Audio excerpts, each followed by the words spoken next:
sadly, millions of Americans don't even realize that the true Christian faith centered on Jesus Christ has been swapped out for a fake faith centered on Israel's land. Now, it didn't happen overnight. The deception has been underway for decades. The growth of religious television, radio, and publishing, however, greatly advanced the propaganda. How did we get to this place in 2018 where millions of people who go to church don't know the core tenets of the Christian faith? Who hoodwinked them into believing another gospel? Doc Burkhart and I are going to discuss the origin of the rapture doctrine and the blasphemous idolizing of the state of Israel as a god. You have to go back to the 1830s. Yes, John Nelson Darby. Yes. In Great Britain, there was a sect called the Plymouth Brethren, and they were a very radical sect. John Nelson Darby was I guess you would describe him as a disgruntled Anglican cleric. He actually was pushed out of the Anglican Yes, he was pushed out of the Anglican communion. He became the leader of the Plymouth Brethren, and they believed, and this is why it's so dangerous, the Plymouth Brethren, and they're still around today, but not much of an organization, of a denomination, but their doctrine took over the Protestant churches of America. But they believed that God gave them revelation knowledge about the last days that the Lord had not given any other people in, at that time, 1,800 years. Inside the Plymouth Brethren, there was a super radical sect, all right, called the Exclusive Brethren. Okay. All right, and so they were even more privileged than the regular brethren. First I've heard of that. Yeah. So. John Nelson Darby was the founder of the Exclusive Brethren. Okay. All right, he had even more knowledge than the rest of them, and so they came up with this over time. They came up with this doctrine of dispensationalism, that God was dealing with humanity in dispensations. Nobody had ever taught this nonsense. Right. They dreamed this stuff up, and they began to teach it. And do you know who their biggest critic was in Great Britain at that time? Who? It was a pastor named Charles Spurgeon. Oh, just some run-of-the-mill pastor. Yeah, the Reformed Baptist pastor. Now, how would you like to get called down from the pulpit of Charles Spurgeon? But Charles Spurgeon was denouncing the Plymouth Brethren as a dangerous, radical sect. And he was warning the Christians of London, stay away from them. They're teaching heresies. Right. But now their heresies are the accepted teaching of the Protestant churches in America. The Brethren, under John Nelson Darby, they concocted what I have coined the name Dipsyism. D-P-P-Z, Dipsyism.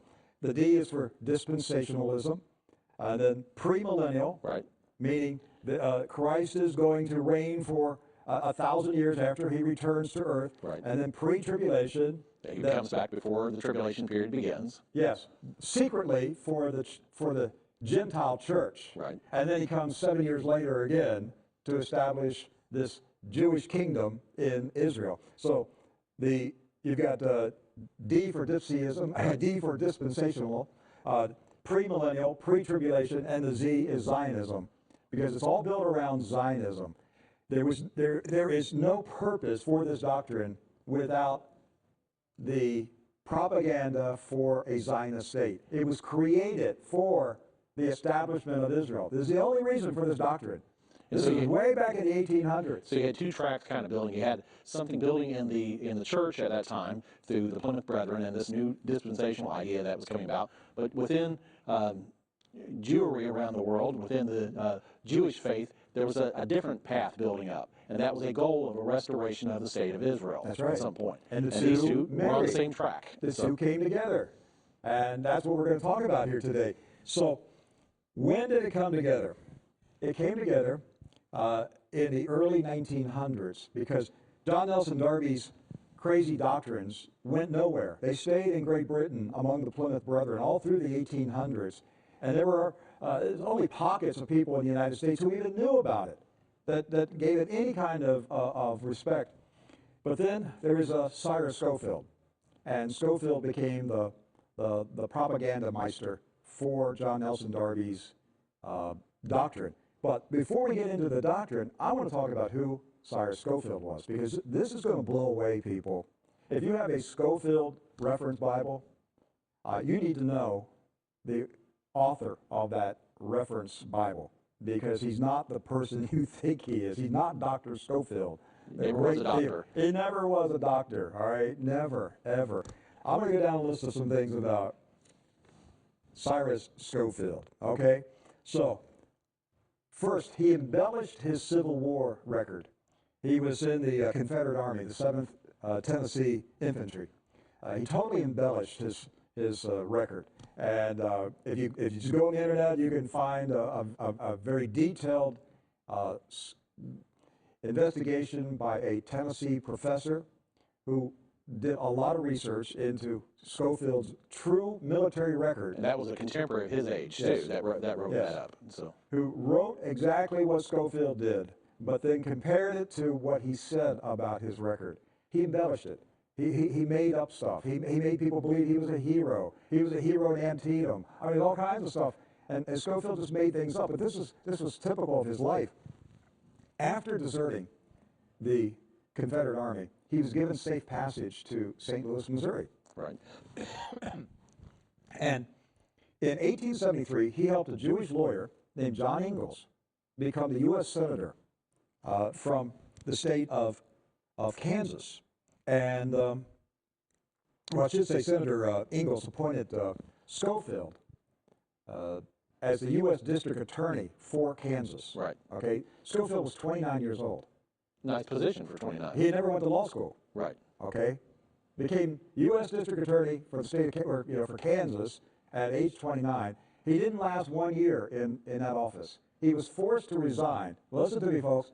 Cyrus Scofield was forced to resign as U.S. District Attorney of Kansas under a cloud of scandal, including bribery. Yes, and land transfers and Yes. some very He questionable practices. embezzled money out of people. There were warrants for his arrest. Some people believe he served some time in jail for forgery. He was forging names to banknotes to get loans. The guy was involved in all kinds of shady deals, okay? This is Cyrus Scofield. So where did he go from there? He escaped, but he was always like 2 steps ahead of the law. Right. The law was looking for him, but he managed to stay ahead of the sheriff. Well, he ended up, well, at that time he was married. He was married to a woman. He had 2 children, and then he abandoned his wife and children.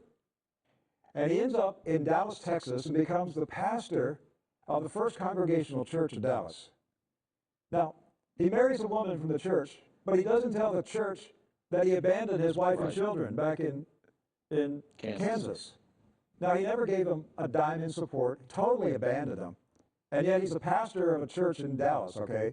And he doesn't tell the congregation.